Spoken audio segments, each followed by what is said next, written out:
கண்டிஷன்ஸை follow பண்ணி team எடுங்கடா, கண்டிஷன்ஸை follow பண்ணி team எடுங்கடான்னு சொன்னா கேட்டானுங்களா?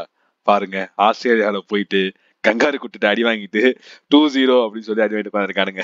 இந்த சார்பட்டால சொல்லுவாங்க தெரியுமா, மான் குட்டி மாதிரி துள்ளி விளையாடிட்டு இருந்த இந்த பிள்ளைய எப்படி அடிச்சு படுக்க வச்சிருக்கானுங்க பாருங்க. அந்த மாதிரி எப்படிப்பட்ட நோலாஸ்ல போயிட்டு T20 வேர்ல்டு கப், நோலாஸ்ல போயிட்டு சாம்பியன்ஸ் ட்ரோஃபி அடிச்ச டீம் இப்படி 2-0 அடி வாங்கி படுக்க வச்சிருக்கானுங்க. கம்பீர், அஜித் அகர்கர், இந்த நாள் நீ குறிச்சு வச்சுக்க. ஆகணும்டா. ஒரு கும்பல் ஒரு சைடு, எங்களுக்கு தீபாவளி 19ஆம் தேதி 20ஆம் தேதி கிடையாது அப்படின்னு சொல்லிட்டு இருந்தானுங்க. 19ஆம் தேதி 2 சுத்து. இந்த வருஷம் எங்களுக்கு தீபாவளியே கிடையாதுங்க. ஒரு டெத்து விழுந்து போச்சு. அவ்வளவுதான். அடிலைடுக்கு வேற ஒரு பாய் வேற சொன்ன மாதிரி ஏதோ பண்றாரு. அவ்வளவுதாங்க முடிஞ்சு போச்சுங்க. அவ்வளவுதான், நம்ம முடிச்சு விட்டீங்க போங்க.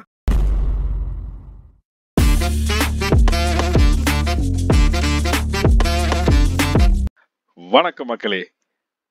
இன்னைக்கு பாத்தீங்க அப்படின்னா அக்டோபர் 20, இன்னைக்கு என்ன 23 23ஆம் தேதி பாத்தீங்க அப்படின்னா இந்தியா ஆஸ்திரேலியா 2வது ODI மேட்ச் நடந்து முடிஞ்சிருக்கு. அதுல இந்தியா திரும்பவும் தோல்வி பெற்றிருக்காங்க, வெற்றிகரமான ஒரு தோல்வி. ஸோ அதுல பாத்தீங்க அப்படின்னா இந்த சீரீஸ் இன்னையோட முடிஞ்சிருச்சு. இதுக்கப்புறம் 3வது மேட்ச் பேசினா என்ன, பேசலாம் என்னன்றதான் இன்னைக்கே இன்னைக்கே எடுக்க வந்துட்டோம். இந்த 2 மேட்ச் சேர்த்து அப்படி சொல்ல முடியாது. அந்த 3வது மேட்ச் நம்ம ரொம்ப எதிர்பார்த்திருக்கேன். இதுக்கப்புறம் எப்ப ஆடுவாங்களோ அப்படின்னு எதிர்பார்த்துட்டு இருக்கிற 2 பேர் பெர்ஃபார்ம் பண்ணலாம்னு நம்ம எதிர்பார்க்கலாம். அவ்வளவுதான் பண்ண முடியும். அதை மட்டும் தான் எதிர்பார்க்க முடியும். மேட்ச் சீரீஸ் முடிச்சு எல்லாம் கங்காரு குட்டிங்க எல்லாம் வீட்டுக்கே போயிருக்குங்க. ஸோ இந்த மேட்சும் சரி, போன மேட்சும் சரி, இந்தியா ஏன் தோத்தாங்க, ஆஸ்திரேலியா ஏன் ஜெயிச்சாங்க அப்படின்றது தான் ஓவராலா பார்க்க போறோம். ஸோ ஃபர்ஸ்ட் எந்த டீம்ல இருந்து பார்க்கலாம்? ஃபர்ஸ்ட் எனக்கு தெரிஞ்சு இந்தியன் டீம்ல இருந்து பார்த்தலாம். வருத்தங்களை கொட்டிட்டு அப்புறம் போலாம். ஸோ ஃபர்ஸ்ட் ODIல இருந்து வாங்க. ஏன் ஃபர்ஸ்ட் ODI தோத்தோம்? அதுல முட்டுகள் இருக்கு. மழை பெஞ்சுது, 26 ஓவரா குறைச்சாங்க, என்ன பிச்சு எப்படி இருக்க போகுதுன்னு தெரியல, கொஞ்சம் ரஸ்டியா நாங்க 2 ஜாம்பவான் பிளேயர்ஸ் ODI ஜாம்பவான் பிளேயர்ஸ் ரஸ்டியா இருந்தாங்க. ஒருத்தராச்சும் கொஞ்சம் பிராக்டிஸ் பண்ணிட்டு வர ட்ரை பண்ணாரு, ஒருத்தர் லண்டன்ல இருந்து அப்புறம் டேரக்டா வந்தாரு. இப்படியான முட்டுக்கள்லாம் நம்மளால கொடுக்க முடியும். அதெல்லாம் இல்லாம உண்மையா தோத்ததுக்கு என்ன காரணம்ன்றத சொல்லணும். ஒழுங்கா ஆடல தோத்தோம், அவ்வளவுதான். அவ்வளவுதான். வீடியோ முடிச்சு பை ஃப்ரெண்ட்ஸ். வீடியோ முடிச்சா லைக் பண்ணுங்க, ஷேர் பண்ணுங்க. இல்ல, நான் என்ன ஃபீல் பண்ணேன், டைம்லாம் இருந்தோம், நம்மளுக்கு எதுவும் பெருசா அவங்க அவுட்புட் போட்ட மாதிரி எனக்கு தெரியல. லைக் அந்த இப்ப கடைசியா வெஸ்ட் இண்டீஸ் கூட டெஸ்ட் மேட்ச் நடந்ததுல, அதுக்கப்புறம் அவங்களுக்கு 1 வீக் மேல டைம் இருந்தது இந்த சீரீஸ் ஆரம்பிக்கிறதுக்கு. சோ அதுல இருந்து இங்க ஆடுற பிளேயர்ஸ்ன்னு பார்த்தோன்னா எனக்கு தெரிஞ்சு 3 பேரோ 2 பேரோ தான். KL ராகுல், கில்லு, சிராஜ் மெயினா ஆடக்கூடியது 3 பேர் தான். அந்த 3 பேர் இல்லாம மிச்சம் 12 பேர் இருந்தாங்க. அந்த 12 பேரோட எஃபர்ட் தெரியவே இல்லை. இப்போ அந்த மேட்ச் நம்ம ஆடுறத பார்த்தோம்னா, நம்ம ஃபர்ஸ்ட் மேட்ச் ஓகே இந்த மாதிரி சொல்லலாம், ரஸ்டியா இருக்குது, ரொம்ப நாள் கழிச்சு ஆடுறாங்க ரோஹித்தும் கோலியும் சொல்லி, சரி அது மன்னிக்க கூடாதான். இவ்வளவு நாள் இன்டர்நேஷனல் எக்ஸ்பீரியன்ஸ் இருக்கிற 2 பேட்ஸ்மேன் சொற்ப ரன்கன்ல அதுவும் சில பேர் டக் அவுட் ஆகிறதெல்லாம் ஏத்துக்கவே முடியாதுதான். ஆனாலும் சரி அப்படின்றத ஒத்துக்கிட்டாலும் மத்தவங்களோட கான்ட்ரிபியூஷன்ன்றது பெருசா இல்ல. சோ இப்ப KL ராகுல் கொஞ்சமா அடிச்சாரு, சுமன் கில் சுத்தமா அடிக்கல, ஸ்ரேயஸ் ஐயரோட கான்ட்ரிபியூஷன் பெருசா இல்ல ஃபர்ஸ்ட் மேட்ச். அதுக்கடுத்து அக்சர் பட்டேல் ஓரளவுக்கு ஆடுறாரு, வாஷிங்டன் சுந்தர் ஒழுங்கா ஆடல, பேட்டிங் அவர் இன்னும் இம்ப்ரூவ் பண்ணி ஆகணும், அவர் ஆடல. அதுக்கப்புறம் வேற யாரும் பேட்ஸ்மேன் இல்ல பின்னாடி. ஆமா, அது அந்த வேற எதுவும் பண்ண முடியாது. அந்த டைம்ல அவருதான் போய் ஆகணும். ஆனா அந்த 26 overs 136ன்றது அது ஒரு மாதிரி லைக் ஓவர்ஸ் குறைஞ்சனால டக்குன்னு ரன் ரேட்டை ஏத்தணும்ன்றது கொஞ்சம் கடினமான விஷயம் தான்.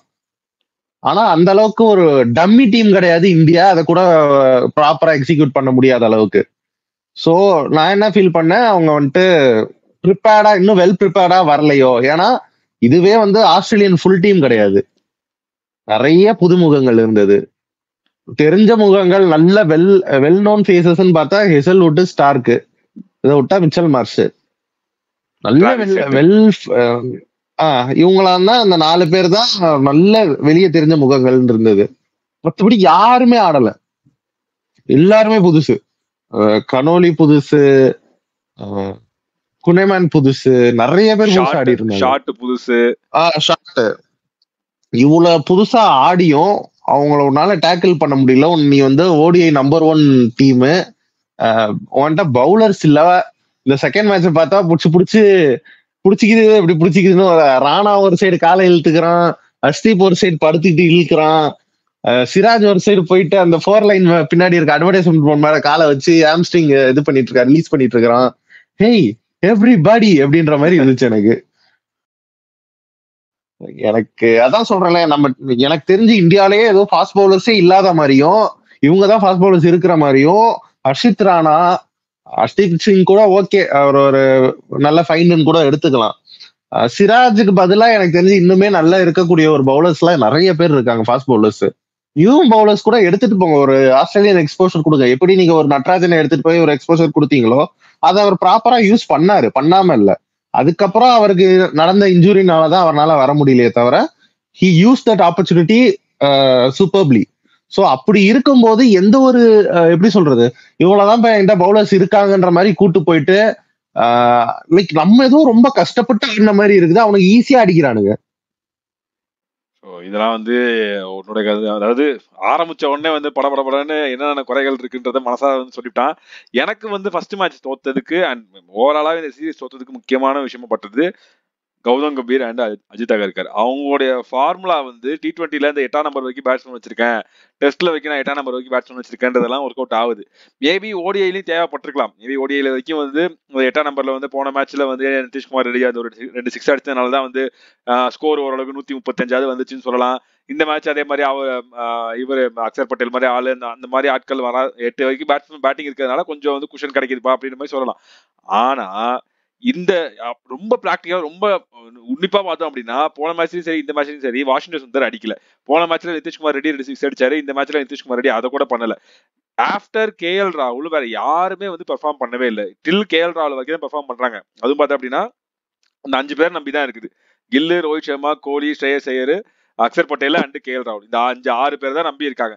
ஸோ அதை தவிர அதுக்கப்புறம் இருக்கிற பேட்டிங் வந்து பவுலிங் ஹர்ஷித் ராணாவோட மோசமாடுறாங்க. அதாவது எப்படின்னா இந்த மேட்ச் 8 கெடாமாடு மாதிரி நீ பேட்டிங்கை வச்சுக்கிட்டு நம்பர் 8 வரைக்கும் நீ நிதிஷ்குமார் ரெட்டியை வச்சுக்கிட்டு அதுக்கப்புறம் ஹர்ஷதீப் சிங்கும் ஹர்ஷித் ராணாவும் சேர்ந்து ஒரு 35-40 ரன் அடிச்சுதான் நீ வந்து ஒரு டோட்டல செட் பண்ணணும் அப்படின்னா அது வந்து வெக்கக்கேடு, கேவலம். அது உன் பேட்டிங் யூனிட்டுக்கு இருக்கிற ஒரு கேவலம். ஏன்னா இருக்கிறது யாரும் வந்து ரொம்ப இப்ப யங் பிளேயர்ஸ், இப்ப வந்து ருத்ராஜ் அதுக்கு சான்ஸ் கொடுக்குறேன், சாய் சுதர்ஷன் ஒரு சான்ஸ் கொடுக்குறேன்னா நீ கொடுக்கல.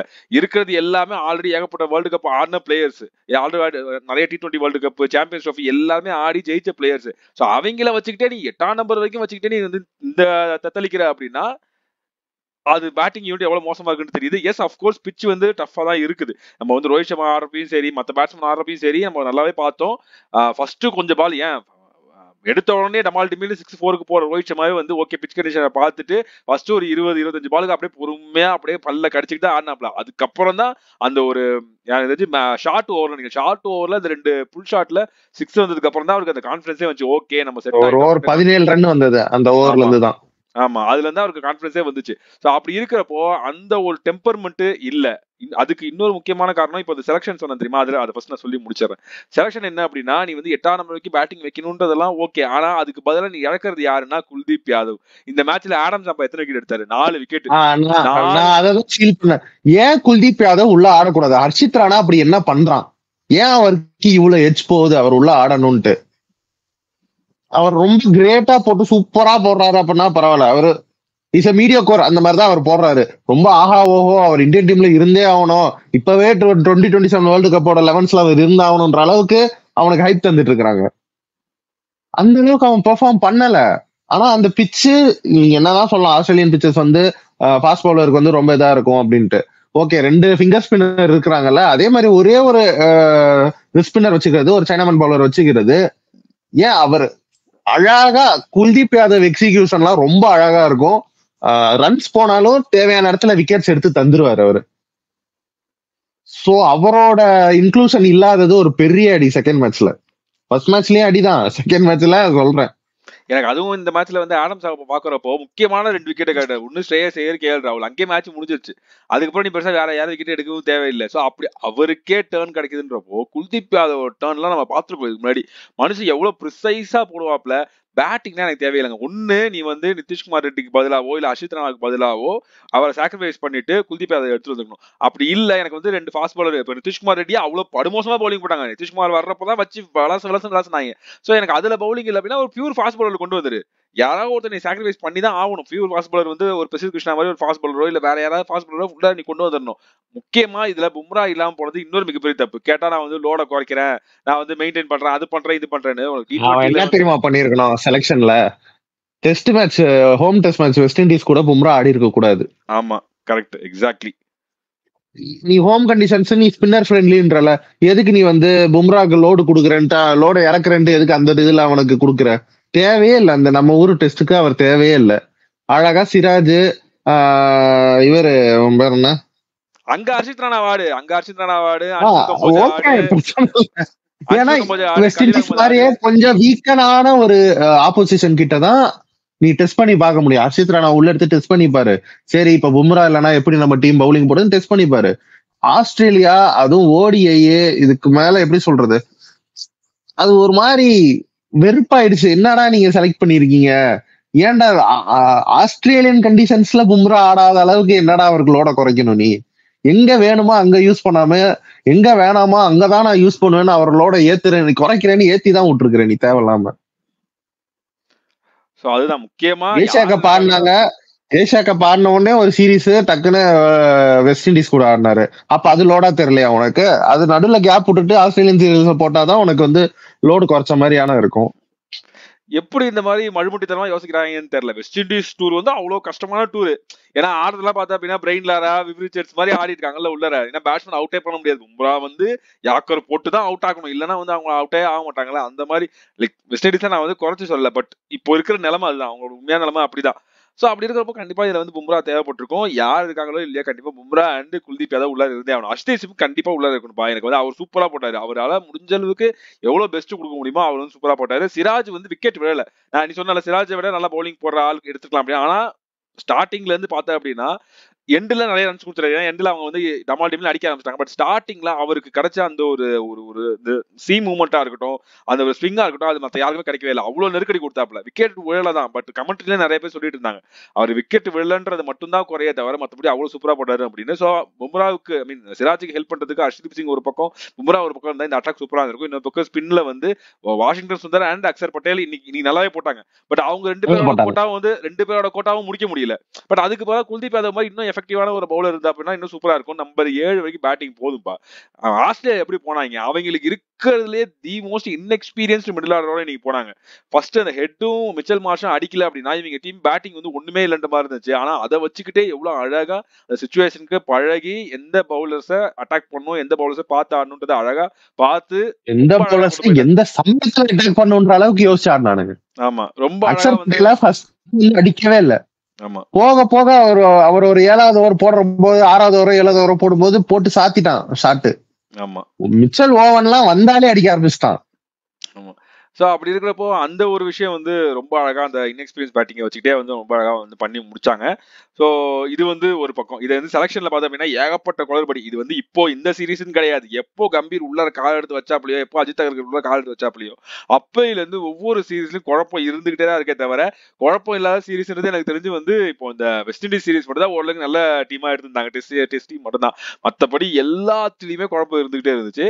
இது பக்கம் நம்ம பேசணும், சஞ்சு சாம்சன் உள்ளார கொண்டு வா, ருத்ராஜ் உள்ளார கொண்டு வானா அது ஒரு பக்கம் பேசலாம். பட் இருக்கிற டீம்லயே ஏகப்பட்ட குழப்பம் இருக்கு. இருக்கு 15ல இருந்தே வந்து 11 எடுக்கிறதே வந்து பெரிய தப்பான ஒரு 11 எடுத்து வச்சிருந்தாங்க. ஸோ இது வந்து ஒரு பக்கம். இன்னொரு பக்கம் இது வந்து ஃபர்ஸ்ட் டைம் நான் சொல்லிடுறேன், இந்தியன் டீம் வந்து நிறைய ஜெயிச்சிருக்காங்க. சாம்பியன்ஸ் ட்ரோஃபி சரி, T20 சரி, வேர்ல்டு கப் சரி ஜெயிச்சிருக்காங்க. அதை வந்து நான் குறைச்சு சொல்லல. ஆனா ஒரு 2011லயும் இல்ல 2007லயும் நம்ம ஒரு வேர்ல்டு கப் ஜெயிச்சோம்ல, அப்ப நமக்கு இருந்த அந்த காம்படிஷன், அப்ப நம்ம விளையாண்ட கிரிக்கெட் இருக்குல்ல, அதுக்கும் இதுக்கும் there is a huge difference. ஏன்னா நீ T20 வேர்ல்டு கப்ல ஸ்டார்டிங்ல நீ போய் என்ன பண்ணிட்ட, நியூயார்க்ல போய் உட்காந்துக்கிட்ட ஜாலியா, ஓகேவா? ஃபர்ஸ்ட் ஒரு 3-4 மேட்ச் ஜாலியா நீ நியூயார்க்ல உட்காந்துக்கிட்ட. உனக்கு வந்து அந்த இடத்துல பெரிய ஃபைட்டே இல்ல. சவுத் ஆப்பிரிக்கா மட்டும் தான் நமக்கு ஃபைட்னு சொல்லி ஒன்று கொடுத்ததே தவிர வேற யாருமே நமக்கு ஃபைட்டே கொடுக்கவே இல்லை. அடுத்தது அதே மாதிரி சாம்பியன்ஸ் ட்ரோஃபி வந்து அப்படின்னா ஜாலியா துபாயில போய் உட்காந்துக்கிட்ட. உனக்கு எந்த விதமான ஒரு பிரச்சனையுமே இல்லை. மத்தவங்க எல்லாம் பாகிஸ்தானுக்கு போறான், துபாய்க்கு வரான், பாகிஸ்தானுக்கு போறான், துபாய்க்கு வரான், மாத்தி மாத்தி போனா நீ மட்டும் ஜாலியா துபாயில உட்காந்துக்கிட்டு குண்டு. உனக்கு எப்படின்னா அவங்க விளையாண்டு கடைசியா எடுத்து பார்த்தா அப்படின்னா இந்தியா 2023 வேர்ல்டு கப்பா இருக்கட்டும், சாம்பியன்ஸ் ட்ராஃபியா இருக்கட்டும், T20 வேர்ல்டு கப்பா இருக்கட்டும், இது எல்லாமே ஆல்மோஸ்ட் பார்த்தா அப்படின்னா ஒரு சப்கான்டினென்ட் கண்டிஷன்ஸ் மாதிரியே இருக்கும். இவங்களுக்கு எந்த இடத்துலயுமே ஒரு பவுன்ஸ் பயங்கரமா இருந்தோ, அப்படியே வந்து ஸ்விங் பயங்கரமா இருந்தோ, ஆஹா என்னடா ரிவர்ஸ் ஸ்விங் ஆகுது, இப்படி இந்த பக்கம் ஸ்விங் ஆகுதுன்ற மாதிரி எந்த விதமான கண்டிஷனுமே உங்களுக்கு இல்லவே இல்லை. ஜாலியா சப்கான்டினென்ட் கண்டிஷன்ஸ் எப்படி இருக்குமோ அதே மாதிரி தான் ஆடிட்டே வந்தாங்க. இப்போ திடீர்னு வந்து குண்டு சட்டில குதிரை ஓட்டினவனை கூட்டிட்டு வந்து ஆஸ்திரேலியாவில் விட்டதுக்கு அப்புறம் அவனுக்கு பவுன்ஸ் எப்படி அதை வந்து மேட்ச் பண்றதுன்னு தெரியவே இல்லை. அதுல ரோஹித் சர்மா மாதிரி ஒரு பயங்கர லெஜெண்டரி பிளேயர்னால மட்டும்தான், அவரே பல்ல கடிச்சிட்டு ஆடினால மட்டும்தான் கொஞ்சம் நல்லா ஆடினாரு தவிர, அவரே ஒரு கடத்துல வந்து 100 போக முடியல. அந்த இடத்துல கொஞ்சம் அவசரப்பட்டாரு. பட் அது வந்து அவ்வளவு கஷ்டப்பட்டாங்க. அதுதான் பிரச்சனை. இங்க நீ வந்து சுத்தி சுத்தி சுத்தி சுத்தி இந்தியா மாதிரி ஒரே இடத்துல உட்காந்துக்கிட்டு, துபாய் மாதிரி ஒரே ஸ்டேடியத்துல உட்காந்துக்கிட்டு நீ ஜாலியா எவ்வளவு கம்ஃபர்ட் அனுபவிச்சு, அந்த கம்ஃபர்ட்டுக்கு அப்படியே இந்த பக்கம் ரிவீட் அடிக்குது. எனக்கு அதுதான் தோணுச்சு. ஜெயிச்சதெல்லாம் சூப்பர், நல்ல கிரிக்கெட் ஆடினீங்க, அதெல்லாம் பிரச்சனை கிடையாது. ஆனா உனக்கு ஒரு கம்ஃபர்ட் ஜோன் இருந்துச்சுல, அந்த கம்ஃபர்ட் ஜோன் வந்து இம்மியளவு நவுந்து வந்ததுக்கு அப்புறம் உனக்கு அது பிரச்சனையாயிடுச்சு. எனக்கு அதுதான் தோணுச்சு. உண்மைதானே. ஏன்னா சாம்பியன்ஸ் ட்ராஃபிலாம் அநியாயம். ஒரே இது பிசிசிஐ நடத்துற டோர்னமெண்டா ஐசிசி நடத்துற டோர்னமெண்டான்ற அளவுக்கு அது ஒரு கான்ட்ரவர்சியை உருவாக்குனுச்சு. ஆனா அதையும் தாண்டி பிளேயர்ஸோட இன்புட் எனக்கு இல்லாததுதான் ரொம்ப இதா இருக்குது. அந்த ஒரு ஆஸ்திரேலியா போறோம்னு தெரியுது, அதுக்கு முன்னாடி நம்ம அந்த பவுன்ஸுக்கு ப்ரிப்பேர் ஆகணும்னு முன்னாடியே இப்ப அந்த 4 பிளேயர் 5 பிளேயர் தவிர மத்த எல்லாம் முன்னாடியே போயிருந்திருக்கலாம். ஆனா அவங்க போனது எல்லாரு கூடயும் சேர்ந்து அந்த ஒரு வாரத்துக்கு முன்னாடி தான் போனாங்க. அவங்களுக்கு எல்லாம் வேலை இல்லைன்னா முன்னாடியே போயிட்டு இந்த பிட்ச்ல எப்படி இருக்குன்னு பார்த்து அசஸ் பண்ணி அதுக்கேற்ற மாதிரி பேட்டிங் அண்ட் பவுலிங் பிராக்டிசஸ் எடுத்து அவங்களோட இன்புட்ஸும் குறைஞ்ச மாதிரி இருந்தது. ஒரு மேனேஜ்மெண்ட் ஃபெயிலியராகவும் எனக்கு இது தென்பட்டுச்சு. இன்னொன்னு வந்து மேனேஜ்மெண்ட் ஃபெயிலியர்ல பேசுறப்போ இன்னொரு விஷயம் என்ன அப்படின்னா, ஒருத்தருடைய அந்த நம்பரை இறக்கி வர்றது இருக்குல்ல, பேட்டிங் பொசிஷன் இருக்குல்ல, எனக்கு அது வந்து பயங்கரமான ஒரு கொஸ்டின் மார்க்கா இருக்கு. KL ராகுல் ஏன் வந்து அக்சர் பட்டேலுக்கு அடுத்து வருது? Axar Patel very good player, நல்லா விளையாடுறாரு, 40s ஒரு 30s 40s சூப்பரா அடிக்கிறாரு. ஆனா KL ராகுல் அதே 30s 40s ஒரு 70 80 100 கன்வெர்ட் பண்ணுவாரு. இன்னைக்குமே KL ராகுல் அவுட் ஆனதுக்கு முக்கியமான ரீசன் என்ன அப்படின்னா, அவர் வந்தது கிட்டத்தட்ட 35 36 ஓவர் கிட்ட வராரு. அந்த இடத்துல அவர் வந்த உடனே ஆக்சிலேட் பண்ணணும் அப்படின்ற மாதிரி ஒரு மைண்ட்லயே இருந்தாரு. ஏன்னா அந்த அந்த ஷார்ட் பால் அடிக்க வேண்டிய ஷார்ட் பால் தான். ஆனா ஓகே, அவர் ஒரு 30வது ஓவரோ 28வது ஓவரோ அக்சர் பட்டேல் வந்த டைம்ல வந்தார் அப்படின்னா அதை கொஞ்சம் பார்த்து ஆடி இருப்பாரு. இன்னும் கொஞ்சம் டைம் எடுத்து ஆடினதுக்கு அப்புறம் ஒரு 20 பால் 25 பால் ஆடினதுக்கு அப்புறம் அவர் வந்து ஆக்சிலேட் பண்ணக்கூடிய ஒரு ஆள் தான் வந்து KL ராகுல். ஆனா அக்சர் பட்டேல் பார்த்தா அப்படின்னா வந்தோடனே அவரால் அடிக்க முடியும். அவருக்கு அந்த ஒரு ஃப்ரீ ஃப்ளோயிங் அந்த ஒரு பேட்டிங் ஸ்டைல் அவருக்கு இருக்குது. சோ ஸ்ரேயஸ் ஐயருக்கு அப்புறம் கண்டிப்பா நம்பர் 5ல KL ராகுல் வந்தே ஆயிருக்கணும். அதுக்கப்புறம் அக்சர் பட்டேல் வரணும். அதுக்கப்புறம் வாஷிங்டன் சுந்தரோ நிதிஷ்குமார் ரெட்டியோ எந்த டைமிங்க்கு பொறுத்து எந்த ஓவருக்கு பொறுத்து இறக்கி விட்டுருக்கணும். ரோஹித்தோட விக்கெட் முடிஞ்ச உடனே வந்தாருன்னு நினைக்கிறேன் அக்சர் பட்டேல். இல்ல ரோஹித் சர்மா, ஆமா கரெக்ட். அதாவது நம்பர் 5ல வந்தாரு ஸ்ரேயஸ் ஐயருக்கு அப்புறம் நம்பர் 5ல. அப்போ என்ன தெரியுமா அவங்க பிளானா வந்திருக்கோம், லெஃப்ட் ரைட் காம்போ வரணும் அப்படின்றதுக்காக அக்சர் பட்டேல் உள்ள வந்தாப்ல. என்ன இந்த லெஃப்ட் ரைட் காம்போ விட்டு தொலைங்கடா. இன்னைக்கு யாரா பார்ட்னர்ஷிப் போட்டா? ஸ்ரேயஸ் ஐயர் ரோஹித் சர்மா தானே பார்ட்னர்ஷிப் போட்டாங்க. அதுல எங்க இந்த லெஃப்ட் ரைட் காம்பினேஷன் இருந்துச்சு? எவ்வளவு அழகா பார்த்து ஆடினாங்க. அதாவது மேட்ச் நடக்கிறப்ப நாங்க பேசிட்டு இருந்தோம், யாரு இந்த டீமுக்கு வந்து கேப்டன் வைஸ் கேப்டனா இருக்கணும்ன்றத பேட்ல இன்னைக்கு 2 பேர் காமிச்சாங்க அப்படின்னு. அது வந்து கேப்டனா வந்து ரோஹித் சர்மா தான் இருந்திருக்கணும், வைஸ் கேப்டனா ஸ்ரேயஸ் ஐயர் தான் இருந்திருக்கணும். அவ்வளவு அழகா விளையாண்டாங்க. அதை தாண்டி இந்த பேட்டிங் பொசிஷன் ஒரு பக்கம், இன்னொரு பக்கம் இண்டிவிஜுவல் பெர்ஃபார்மன்ஸ் பாக்குறப்போ ஃபர்ஸ்ட் நம்ம கேப்டன் இருந்து போவோம். சரி, இந்த கேப்டன் கூட இல்ல, ஏன் பர்சனல் ஒன் தான் தீர்த்துக்கிறேன், விராட் கோலி. அவர்கிட்ட இருந்தே நான் போறேனே. எப்படி எந்த ஒரு அடிப்படையில நீங்க வந்து ஓகே நீங்க லெஜெண்டரி பிளேயர் தான், ஓடிஐல அதிக நம்பர் செஞ்சுரி வச்சிருக்கிறது நீங்க தான், சச்சினோட நீங்க வந்து ஓடிஐல பயங்கரமா ரன்ஸ் அடிச்சீங்க, இது எல்லாமே சூப்பர், அதெல்லாம் இல்லைன்னு சொல்லவே இல்லை. ஆனா இந்த மேட்ச் இந்த சீரீஸ் ப்ரூவ் பண்ணது என்ன அப்படின்னா, நீ எவ்வளவு பெரிய லெஜெண்டரி பிளேயரா கூட இருந்தாலும் பரவாயில்ல, பிராக்டிஸ் இல்லை அப்படின்னா நீ ஒண்ணுமே கிடையாது. அதாவது ஒரு படத்தை சொல்லுவாங்க தெரியுமா, சச்சினாவே இருந்தாலும் ரன் அடிச்சாதான்டா அன்னைக்கு வந்து ஆளு அப்படின்னு சொல்லுவாங்கல்ல. சோ அப்படி இருக்க நான் சச்சின் பா அப்படின்னு அன்னைக்கு வந்து 100 வந்துடாது. அவருமே கஷ்டப்பட்டு கிரைண்ட் பண்ணி கொஞ்சம் கொஞ்சமா ஆனாதான் 100 வரும். சோ அப்படி இருக்கிறப்போ டைரக்டா லண்டன்ல இருந்து வரீங்க, ஒரு 2 நாள் 3 நாள் பிராக்டிஸ் பண்றீங்க. எப்படி ஆஸ்திரேலியன் பிச்சர்ஸ்க்கு நீங்க வந்து பழகுவீங்க?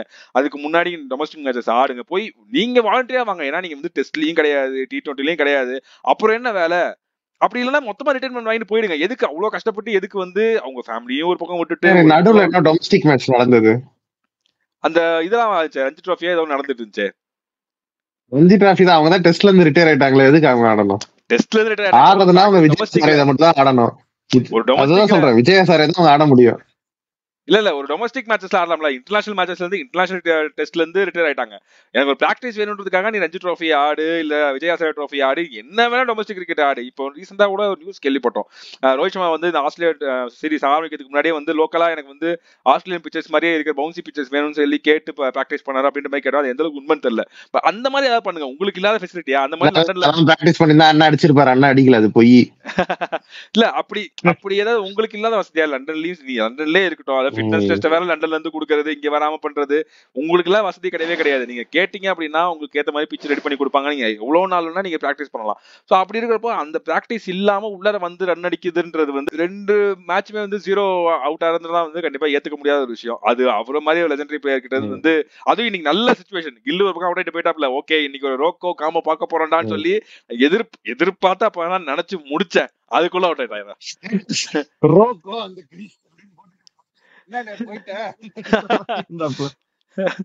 அப்படிதான் இருந்துச்சு.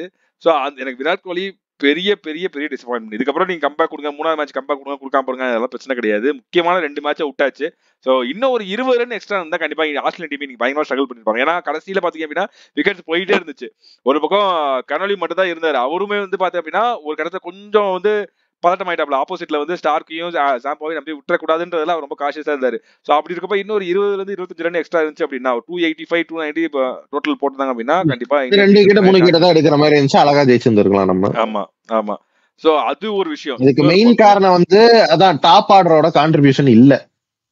2 பேர் 3 பேர் தான் ஆடி இருந்தாங்க. எனக்கு தெரிஞ்ச அந்த 3 பேர் வந்து ரோஹித் சர்மா, ஸ்ரேயஸ் ஐயர், அக்சர் பட்டேல், கேஎல் ராகுல் ஃபர்ஸ்ட் மேட்ச்ல. ஃபர்ஸ்ட் மேட்ச்ல இவங்க யாருமே இல்ல. கேஎல் ராகுல் நிதிஷ்குமார் ரெட்டின்னு அடிச்சானுங்க. அதுவும் அடுத்தது நம்ம வந்து விராட் கோலிக்கு அப்புறம் முக்கியமான ஆளுக்கு வருவோம். All format captain Shubman Gill. அதாவது எனக்கு மனசுல இருக்கிறது கேப்டனா வரணும் அப்படின்றது சும்மன் கில். அதாவது இது வரைக்கும் நான் இப்பயும் சொல்றேன், இது வரைக்கும் பிரஷர் சிச்சுவேஷன்ல முக்கியமான மேட்ச்ல அவர் இது வரைக்கும் ஆடி நான் பார்த்ததே கிடையாது. கஷ்டமான கொஞ்சம் லைட்டா அப்படி ஸ்விங் ஆச்சுன்னா, கொஞ்சம் லைட்டா அப்படி சீம் ஆச்சுன்னா அவர் ஆடிட பார்த்ததே கிடையாது. இங்கிலாந்து கூட ஓகே சொல்லலாம், இங்கிலாந்து கூட ஆடினாருப்பா. அவர் ஆடினது மோஸ்ட்லி பார்த்தா அப்படின்னா பிளாட் ட்ராக்ல 200 அடிச்சாப்ல. ரொம்ப இங்கிலாந்து கூட ஆப்போனன்ட் கூட பவுலிங் பார்த்தோம் அப்படின்னா ரொம்ப ரொம்ப ரொம்ப ரொம்ப வீக்கான ஒரு பவுலிங் அட்டாக்கா இருந்துச்சு. மிஞ்சி போனா ஒரு 2ல இருந்து 3 நல்ல பிளேயர் தான் வச்சிருந்தாங்க பவுலர்ஸ்ல. ஆனா இப்போ ஆஸ்திரேலியா கூட வந்து இதுதான் நீங்க ப்ரூவ் பண்ண வேண்டிய ஒரு சமயம். நீங்க இங்கிலாந்து விடுங்க, வெஸ்ட் இண்டீஸ் அதெல்லாம் விடுங்க, இதுதான் நீ ப்ரூவ் பண்ண வேண்டிய சமயம். நீ கேப்டனா கூட விடு, ஓப்பனரா இந்த பொசிஷன் எனக்கு கண்டிப்பா வேணும்பா அப்படின்றத ப்ரூவ் பண்ண வேண்டிய ஒரு சமயம் இது. அதுல வந்து இவ்வளவு வந்து பேத்தட்டிக்கா நீங்க வந்து ஃபெயிலியர் ஆவறீங்க அப்படின்னா நீங்க வந்து பிளேயரா உள்ளார இருக்கிறதுக்கும் நீங்க குவாலிஃபை ஆகல, கேப்டனா உள்ள இருக்கிறதுக்கும் நீங்க குவாலிஃபை ஆகல. சோ தெரியல, அதுக்கு மேல சுபன் கில்லை பத்தி சொல்றதுக்கு என்கிட்ட எதுவுமே இல்லை. சொல்லுங்க. வேற என்ன சொல்றது எனக்கு தெரியல. எனக்கு தெரியலங்க. எனக்கு ஃபர்ஸ்ட் வருத்தம் அண்ணன் கிட்ட இருந்து கேப்டன்சி வாங்கி கொடுத்தது. சரி நீ 2027 வேர்ல்டு கப்புக்கு நீ வந்து இப்பவே ஒருத்தனை இது பண்ண ஆரம்பிக்கிறேன்னா அட்லீஸ்ட் கொஞ்சம் யோசிக்கணும்ல. இதுக்கு ஒரு எப்படி சொல்றது, டக்குன்னு ஒரு ஆல் ஃபார்மேட் கேப்டன் ஆக்கணும்னா அவனுக்கும் ஒர்க் லோட் அதிகமாகுது. நீ ஃபர்ஸ்ட் ஒர்க் லோட் கம்மி பண்ணணும்னா 3 ஃபார்மேட்டுக்கும் ஒரு கேப்டன் வச்சிருந்தீங்க. விராட் கோலி இறக்கும் போது அப்படிதான் பண்ணானுங்க, 3 ஃபார்மேட்டுக்கு தனித்தனி கேப்டன்ட்டு. அப்புறம் பார்த்தா திடீர்னு எல்லாத்தையும் ரோஹித் சர்மாட்ட கொடுத்துட்டானுங்க. அண்ணன் திருப்பி ஒர்க் லோட்ல அதிகமாயிட்டாரு. திருப்பி இப்போ ஒர்க் லோட இது பண்ணிட்டுனா அடுத்து திருப்பி 3 கேப்டன் ஆகினாங்க. சூரியகுமார் யாதவ், ரோஹித் சர்மா, சுப்மன் கில்னு ஆச்சு.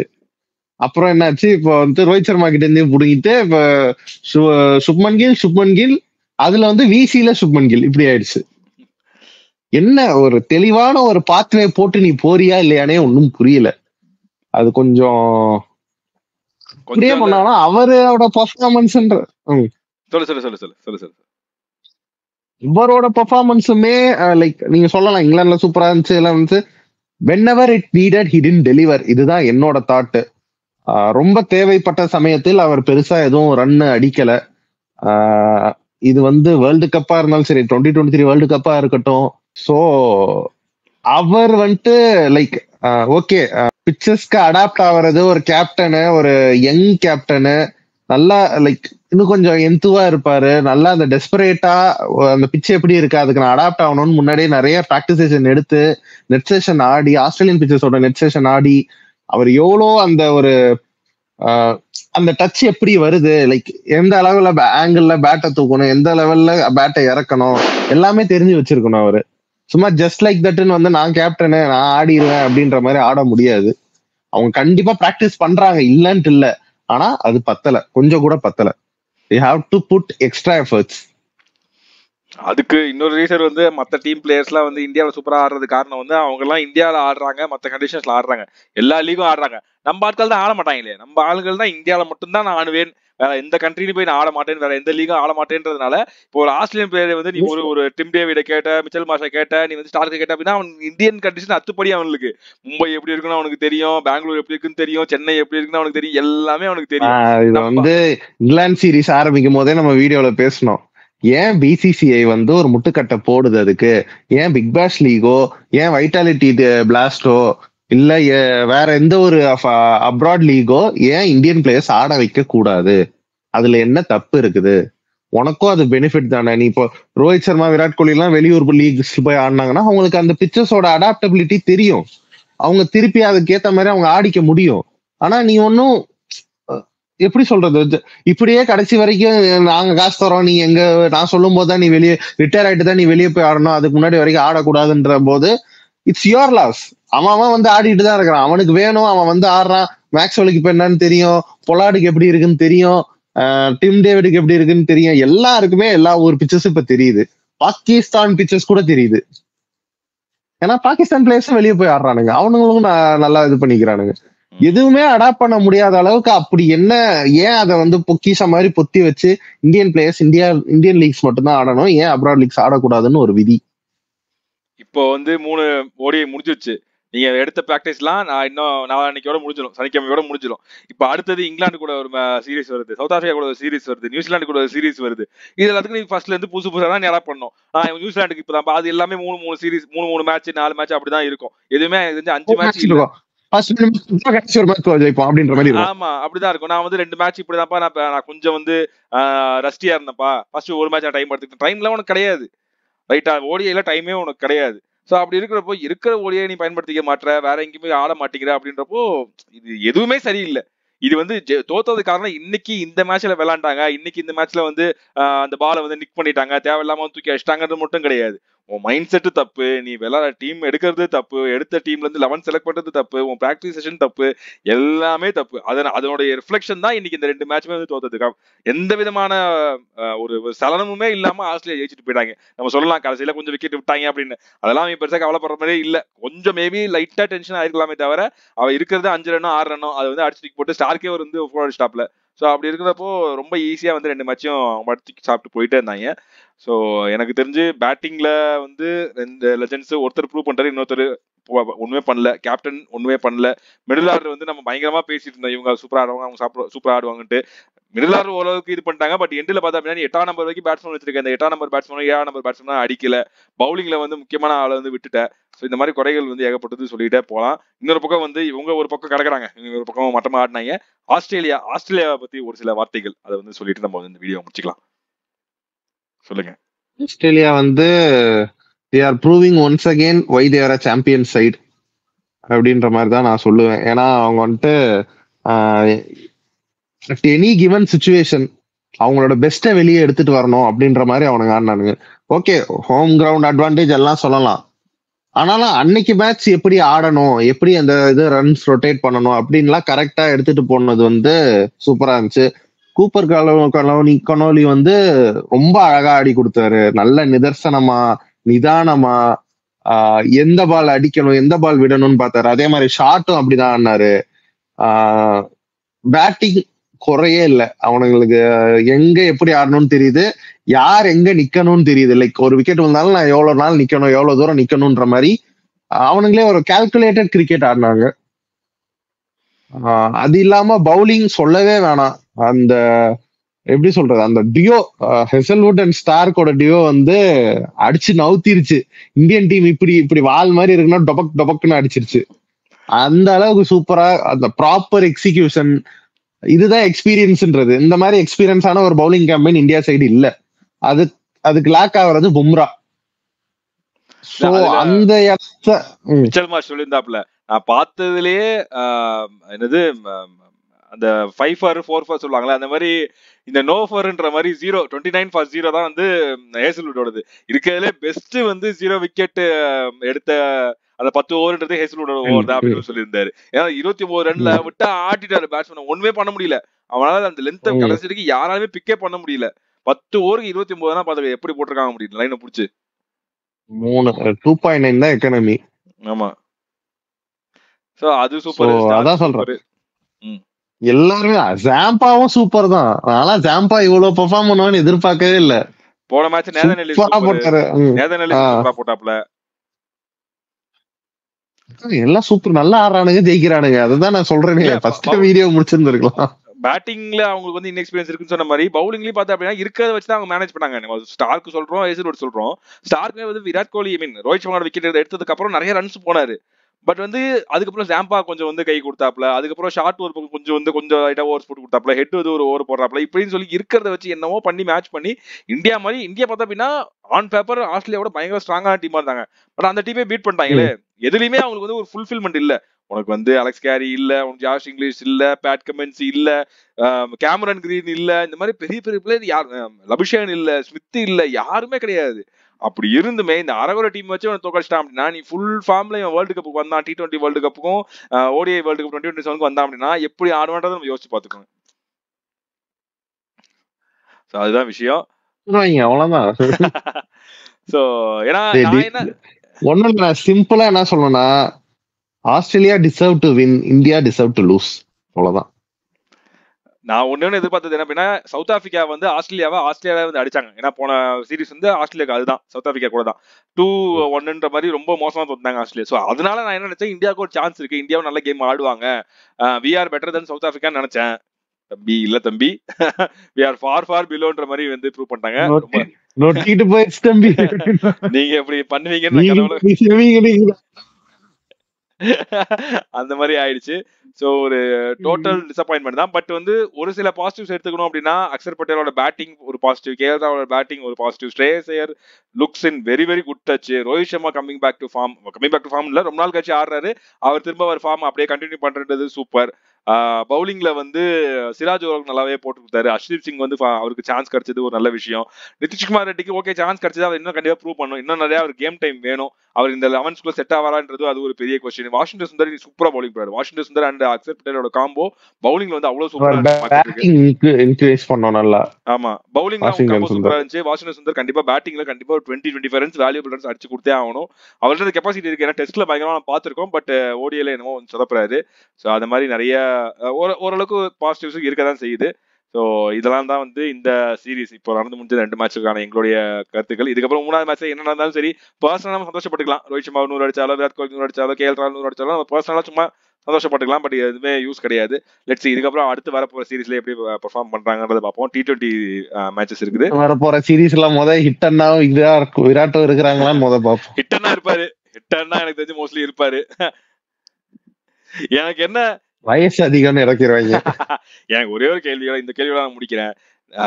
ரோஹித் சர்மாவுக்கு வயசாயிடுச்சு, அவருக்கு வந்து 2027 வேர்ல்டு கப்புக்கு வேண்டாம், இருப்பாரா இல்லையான்னு தெரியல, அவரோட ஃபார்ம் வச்சுதான் முடிவு பண்ணணும் அப்படின்ற மாதிரிக்காக தான் வந்து நீங்க சும்மா கிட்ட கொடுத்தீங்க. ஏன் அவர் நல்ல ஃபார்ம்ல இருக்காரு, எங்க கேப்டனா இருப்பாரு அப்படின்னு. இப்ப அவர் வந்து நல்ல கேப்டன்ஸையும் பண்ணல, அவர் ரன்னும் அடிக்கல. இப்ப என்ன பண்ண போறீங்க? இப்ப அவர்கிட்ட இருந்து தூக்கி ஸ்ரேயஸ் ஐயர் கொடுக்க போறீங்களா, இல்ல அவர்கிட்ட இருந்து தூக்கி திரும்ப ரோஹித் சர்மா கொடுக்க போறீங்களா, இல்ல என்ன பண்ண போறீங்கன்றது இப்போ எனக்கு வந்து மிகப்பெரிய கேள்வி. எனக்கு தெரிஞ்சு இப்ப அடுத்த மேட்ச் ஒரு சொத்த மேட்சா இருக்கும். எனக்கு தெரிஞ்சு ஆஸ்திரேலியால ஒரு 4-5 பேரை வந்து ரெஸ்ட் பண்றாங்க. அந்த மேட்ச்ல ஒரு 100 போட்டுட்டு ஓகே 100 டிஸ்டன்ஸ் சுமகில் போவதான் போறாரு. கேப்டன்சி அவர்கிட்ட தான் இருக்க போகுது.